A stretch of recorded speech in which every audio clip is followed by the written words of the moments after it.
Blessed Sunday, brothers and sisters, and thank you for joining us in this Sunday Healing Eucharist. And it's one of our highest feasts today, the solemnity of the Blessed Trinity. Because in this case, we are not only celebrating an event or something that happens in history. We're not only celebrating a person like a saint, but we're celebrating the mystery at the core na sa puso ng ating pananampalataya. No? Do you imagine, every Sunday, we are made to profess.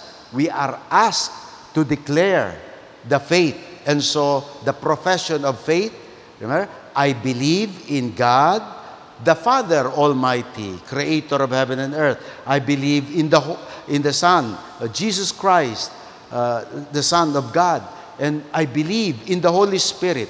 Yung structure ng ating pananampalataya, the outline of our faith, is based on the Trinity. And that is something that is at the core. No?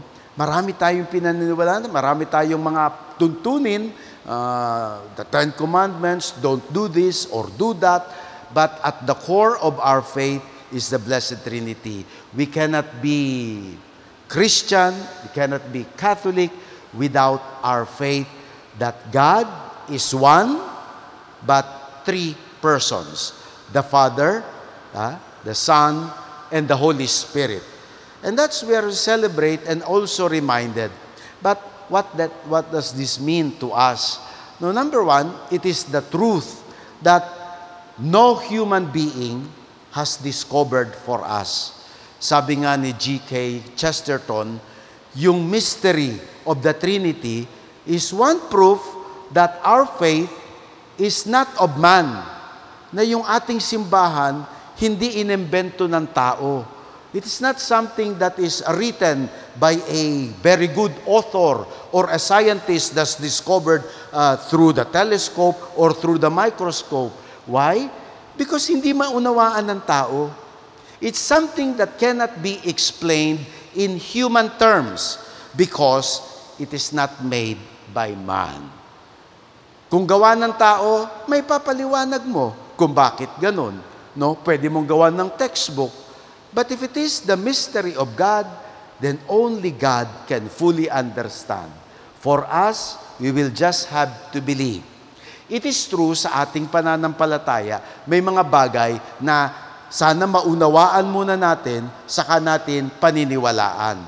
Pero ito yung klase ng mystery ng ating pananampalataya na kailangan mo munang sampalatayanan, kailangan mo munang paniwalaan bago mo lubusang maintindihan. And so this truth is, again, at the core of our faith that we celebrate.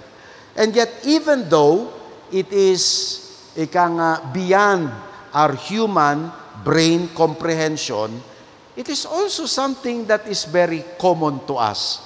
No? It is part of our identity. Kaya nga, sa lahat ng panalangin, we make the sign of the cross. The sign of the cross. And yet, what do we say when we make the sign of the cross? Everybody nga, in the name of the Father, and of the Son, and of the Holy Spirit. In fact, sabihin mo pa nga lang, in the name, ganun na kaagad yung Katoliko. Bakit? Sanay na tayo, automatic na tayo rin eh. May nakita nga akong TikTok eh. Sabi lang ni Father in the name, ganun agad lahat. Sabi niya, in the name of the school and in the name of the, ganun agad, automatic. Because what we call the sign of the cross is actually the sign of the Trinity. And so, mahirap man ipaliwanag in human terms, but it's so close and common to us that we begin our prayer in the name of the Father and of the Son and of the Holy Spirit. We close our prayer in the name of the Father and of the Son and of the Holy Spirit. Nung bininyagan tayo, in the name of the Father and of the Son and of the Holy Spirit. Nung mga ikinasal, binasbasan kayo sa ngalan ng Trinity. No? And later on, kapag tayo ililibing na, no? Ililibing din tayo sa ngalan ng Trinity. That's how much it is ingrained into our identity as Christian, as Catholic. Identity na natin yon. Manood ka ng basketball, ng boxing, o kahit na anong sport.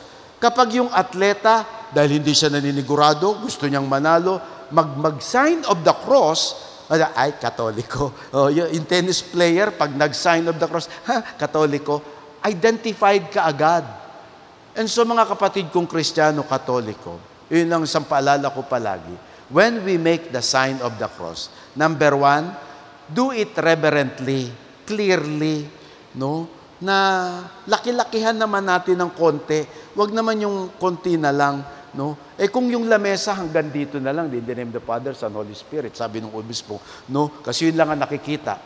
Pero para sa atin, we make it sa ating noo, sa ating dibdib, at sa ating mga balikat. Ang ganda. Bakit? We bless ourselves by God's name. Sa ngalan ng Diyos na Santissima Trinidad, in the name of the Father, of the Son, we bless ourselves. I learned that, always share now, that I discovered this new habit na talagang bago ako matulog para hindi ako guluhin ng kung ano man, no? I bless myself in the name of the Father, of the Son. No, kahit nakakumot na ako and everything, kahit nakahiga na ako, but I will make the sign of the cross to bless myself. And so, brothers and sisters, mga kapwa ko Katoliko, pag nagsa-sign of the cross kayo, be conscious ha, binabasbasan mo yung sarili mo sa ngalan ng Diyos, sa iyong protection. So, hindi lang yun hocus-pocus, no? Kung hindi pagbabasbas. At binabanggit mo yung pangalan ng Diyos. And so, let's do it properly. Okay? So, and also at the same time, we do that with other people. No? When we say, di ba may mga nag-aamen, no? Sabi nga, wag mawawala sa ugali nating mga Pilipino yung ating tradisyon ng paggalang sa ating mga nakatatanda, no? Magmamano po. Oo. And then, the elder bless the younger ones.